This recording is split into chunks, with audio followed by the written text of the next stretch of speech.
there's a broad range in terms of what types of prostheses people utilize, Okay. but in order to get into one, it was fairly simplistic what was required Yeah. in a residual limb. So those two things, basically having a stable closed wound and having adequate padding, have no longer become the benchmarks exclusively against which we Mhm. judge good residual limbs. Now we have the additional challenges of ideally providing something that is able to interface and control technology. Um, Mhm. Ideally, be able to provide some degree of intuitive sensation again, Yeah. again, ideally in conjunction with technology.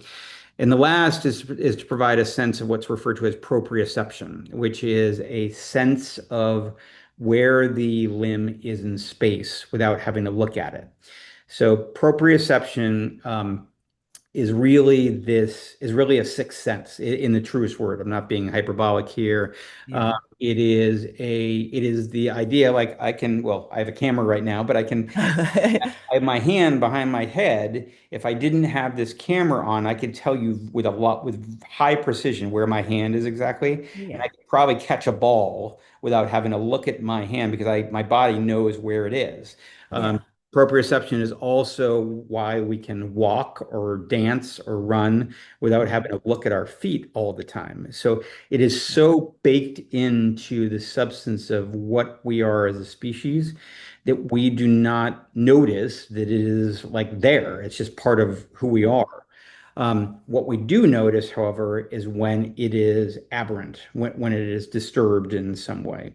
Mhm. But in order to understand that, I'm going to just give kind of a very, very brief lesson in terms of how proprioception works. Yeah. So, Perfect. proprioception comes from the dynamic interplay of our peripheral nervous system, in other words, the nerves and muscles and so on, with our central nervous system, with our brain, and what's called a closed loop communication. The way that that communication is initiated typically is by the action of what are referred to as agonist-antagonist muscle pairs as we move joints in our body.